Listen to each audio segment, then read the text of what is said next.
So, if I'm intelligent enough to put these in chronological order of filming, the last video with the retracing theme you should have saw was at a place called the Allegheny Portage Railroad. That was built in the 1830s to allow the canals access so they can transport goods from Philadelphia to Pittsburgh. It was the first successful railroad directly over the Allegheny Mountains. It was about 36 miles and it was more inclined planes than the smooth grade of a railroad you think today.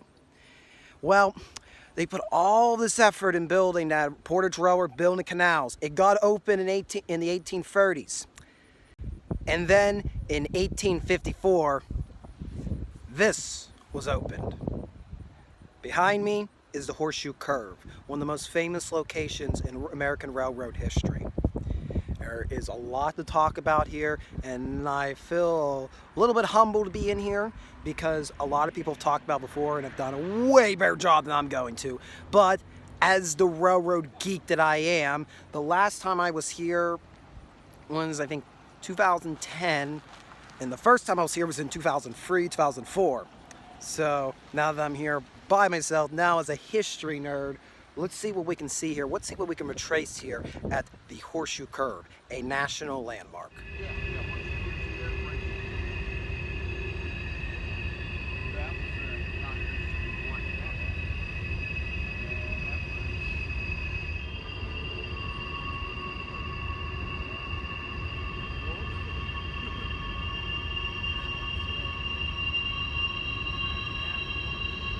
All right, got the ticket, we're in. Now the last time I was here, I think was around 2010. Now before that, the time I actually remember a bit more was back in 2003, 2004. I was very little, very young. It was me, my family, my grandparents, and we ate at that picnic area I saw during the introduction over there. And I don't know if that was my very first introduction to trains or my very first introduction to history, but it was one of the catalysts for becoming the railroad buff history nerd that I've become today. So me and my grandfather came back here, I think in 2010, and to be honest, I don't remember too much about that visit actually. I remember more the younger one, me sitting on top of our car and listening to the sound of the trains, which, yep, he's still going around the curve. The brakes are getting to hard work today. That's what I may remember, the whining sound of the brakes going around, sitting on top, me looking around all around the directions. So it's gonna be cool to come back here now and give it more in a historical lens. So let's check out the museum. Where should we start? I guess right here. Let's go back to 1847 when J. Edgar Thompson was appointed chief engineer of the newly chartered Pennsylvania Railroad. He was the son of a surveyor, the product of study and work of several railroads in Pennsylvania, Georgia, and England. Thompson arrived young, but not without experience. And his first assignment was to plot a railroad across the whole state. Easier said than done, as we learned at the Allegheny Porch Railroad. The canals, they had to adapt. Instead of building the canal tunnel through, they did the inclined plane system instead. Now, Thompson was brought in to find a better way over the mountains than the incline route. So Thompson set out to improve them. By following the Juniata River to Altoona, he was able to keep the approach to the mountains relatively flat. Thus, all the heaviest grades could be pushed closer to the summit of Allegheny Mountain, which made it more efficient. 5.5 miles outside of Altoona, Thompson and his crew were following a ridge into the deep valley shown in this model. When their path was barred by a mountain, the mountain being containing point was divided and the valley was put into two different gorges. So they came up here and essentially they found that there was this big mountain here and had a little confluence here of creeks. To the left, across the valley, they surveyed another higher ridge that could carry the rail line. However, to go directly across would have meant building a huge bridge or embankment with an impossible steep grade of 4.37%. So what is going to end up happening here, so this is what the region would have looked like. We're like parked right here somewhere. What is going to end up happening is they're going to create a fill to curve through. They're going to fill in the two creeks and they're going to make a curve around Containing Point. And by doing this horseshoe curve, they limited the grade from an astronomical 4.7% down to a 1.8%. Still treacherous, You're about 2% getting around here, as you can hear the brakes whining outside, but much more navigable. Of course, this was easier said than done because it's one thing to look at on a model, but then understand how much effort had to be put into not only put the fill in the ravines, but then also I think what a lot of people forget is you still have to cut all of this grade up here. It's not just the curve, it's all of this railroad grade. So Thompson would employ about 450 workers. Many of them were Irish immigrants. And similar to the Portage Railroad, they were Irish immigrants. And this shows you some of the tools they would have been using. Now, the easy part was digging down the bedrock, which, again, a lot of dirt to remove. The hard part was getting through the solid rock, and that's when the black powder had to come into play. When the Horseshoe Curve officially opens on February 15th, 1854, once again, you're going to see a cut in travel time. We're now going from about a week on the canals and the Portage Railroad to about 18 hours from Philly to Pittsburgh. Yeah, now we're getting into more modern day transportation times.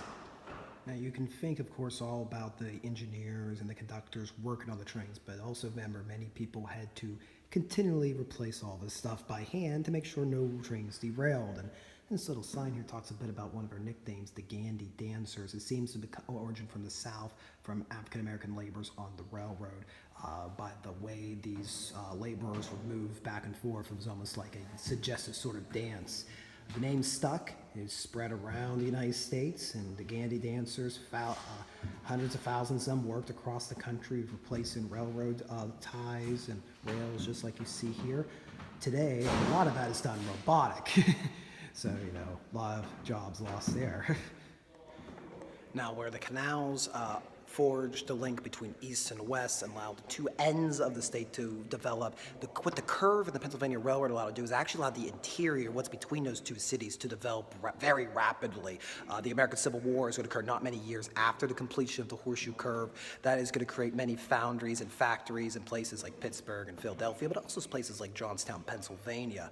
Now, once the war is over, the United States is going to enter an economic boom going into the 1900s, and all these coal mines and steel facilities are going to pop up all in the interior portions of the state, and they're going to use the Pennsylvania Railroad and the Horseshoe Curve to transport goods across the state. Now, the Pennsylvania Railroad was not exclusive to the state of Pennsylvania. In fact, at one point, I think it was the largest railroad company. I think they had connections all the way out to Chicago even. Just hammering in how important, now that we put the curve in 1854, we're quickening the speed of transportation of passengers and goods. The price is going to go down, more competitive, which means money.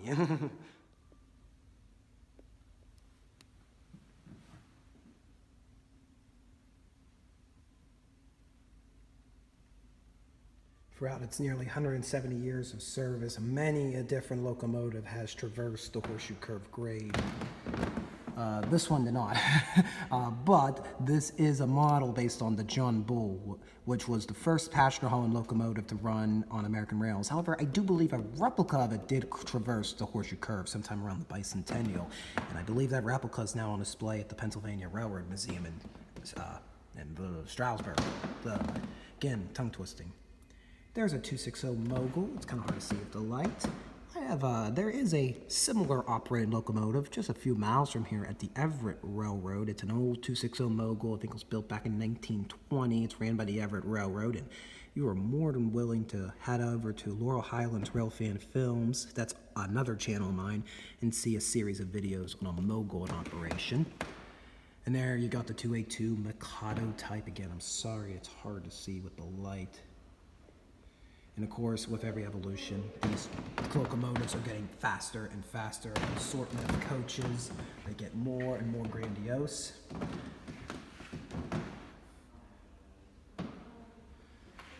These guys over here, there's the classic 280 consolidation right here. Very classic design of a locomotive. But over here is the T1. Now, it had a 4-cylinder system, and this was meant to be the fastest passenger train in service. However, it didn't really last that long. I think it only lasted for a few years, and this was after the end. This was evolutions you've seen during the Second World War, when some of these steam locomotives get ridiculous, like they're too powerful almost. Funny tidbit, they are working to build a brand new T1. I'll share a link in the description below so we can see that hit the rails by 2030. All the steam engines that traverse the Horseshoe Curve, the K4 462 is probably the most iconic. This was the workhorse of the Pennsylvania Railroad.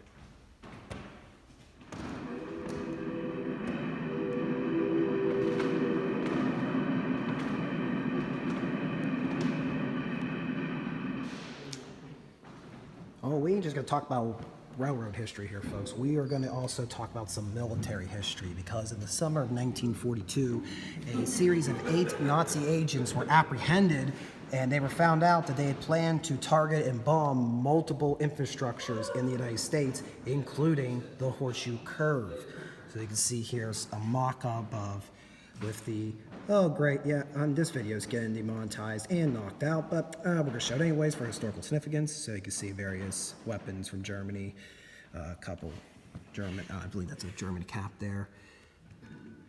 Well, we even have here down to their tags for the Pennsylvania Railroad, allow them access to the site.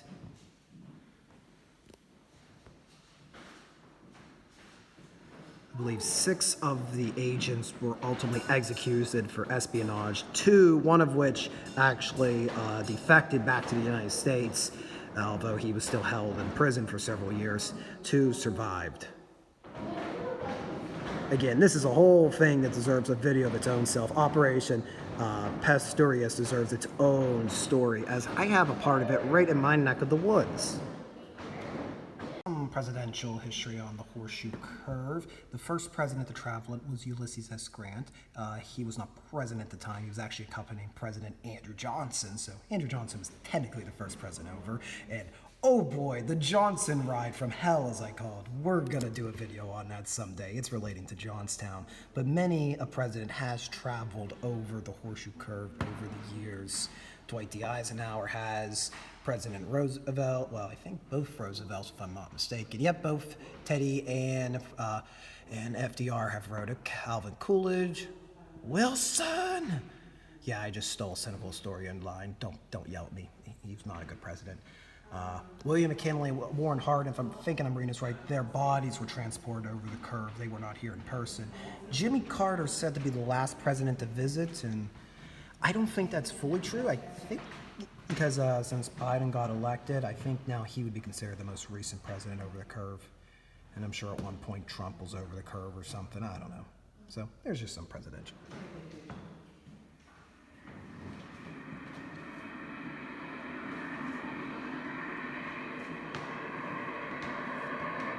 And here's for those that want your basic statistics, just to give you how significant this simple, massive curve in Western Pennsylvania is.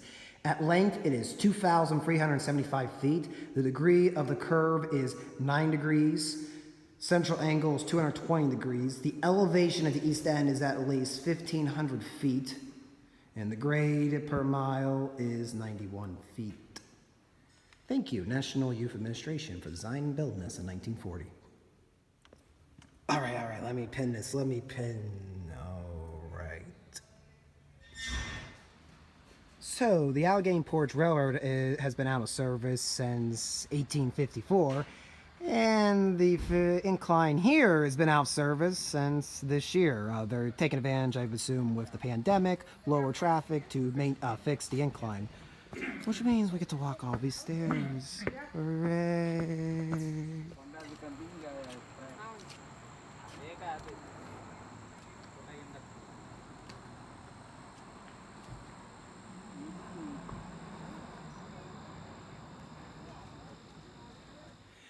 And we're up here.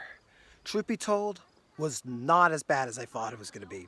When I came up the stairs when I was 3 years old, I thought it never ended. It was about a 5-minute walk nowadays, whole way. So it's not as bad. It's still steep. Still recommend waiting for the funicular to be put back in service. But anyways, we're now here on top. We are trackside here at the Horseshoe Curve. And I think there's really a lot more to talk about necessarily of the history of it. I mean, they build the curve and it's, that's that. But it should be pointed out that, when we do a lot of talking about history, everybody thinks it's some old abandoned decrepit facility or something and nobody uses anymore, and it's just ruins here, especially in the United States. We have lost a lot of industries lately and they've been shipped elsewhere, so all we have left here, especially in Pennsylvania, are just ruins and told this is what it used to look like. But Horseshoe Curve is the exception. You can come here and you can still see trains working up the grade 24/7. This curve has never stopped working, has always been working non-stop since 1854. Keep that in mind. It's still a piece of the past, so we are still using today. We always are waiting for the newest technology to come out, the latest technology to make our lives more simpler. Well, this was the simplest form of technology in 1854 for these trains, and it's still the simplest. It's still here. There's been no need to find a new route.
Of course, that doesn't mean the equipment used on the curve hasn't changed significantly since 1854. This isn't even a steam train. This is a GP9. It's a diesel locomotive.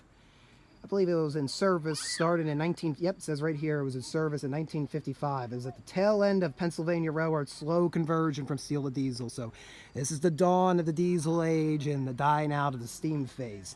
Now, what's pretty interesting is before this GP9 was up here on display, there was a K4 locomotive. Now, 1361 has a very important history to the state of Pennsylvania. It was on, not only was it up here on display at the curve for about 20 or 30 years, but it is one of only 2 surviving K4 engines in the world. One of only 2 surviving K4 engines in the world. There were thousands of these. Remember, there was hundreds of these before in operation. This was the workhorse Pennsylvania Railroad. Only 2 survive. The reason 1361 is no longer here and the GP9 is because in the 1980s, 1985, they decided to restore it to operating condition. And in the late 80s, it had a very brief, a very famous run as an excursion engine. And it did various excursions here in the central part of Pennsylvania. Unfortunately, it suffered various minor mechanical issues, which, with a lack of restoration work, became more dramatic errors. And it's been sitting in pieces for the better part of 20 years between here and Steamtown. Now, very recently, it was announced that with various support from various foundations, the Railroaders Museum is going to put this back in operating condition, and I am very much looking forward to it.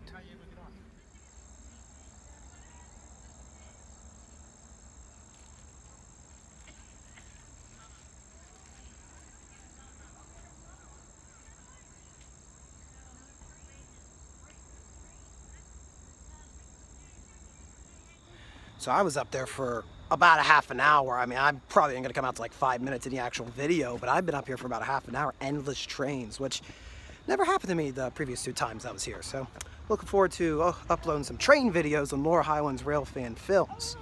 But another thing that's cool to point out is, you know, when you get, like I was mentioning earlier when I was going on about how most of what we got here for our industry is now ruins, it's nice to appreciate something that's still something so simple as a filled-in ravine that is working, it's been still doing its job, bringing trains between Altoona and over to Johnstown across Pennsylvania. It's been doing the same job since 1854. And it's nice to see there was a lot of people up here today. It's a beautiful day. It's first weekend of October. So we had a large crowd of people just up there.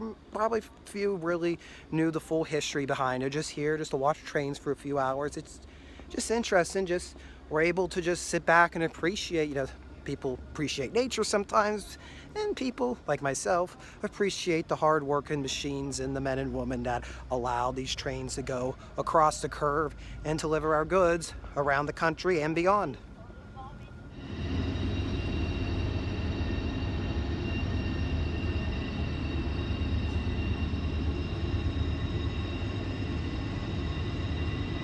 We're wrapping up here at the Horseshoe Curve, and for that matter, we're wrapping up for today's train odyssey that include the Portage Railroad. And like I was mentioning, I was coming down the stairs. A lot of these sites we go to, they're ruins of our past, and sometimes I can get big doom and gloomy. I feel like Flight 93 video, I got really doom and gloomy. A lot of our industries are gone today here, especially this part of Pennsylvania. So it's nice to come to a place, a history site that's not just what used to be, what is currently here. This curve solved so many problems back in 1854 for transporting goods between Pittsburgh and Philadelphia, and it's still being used today. Nobody's ever had to do any improvements. Wow.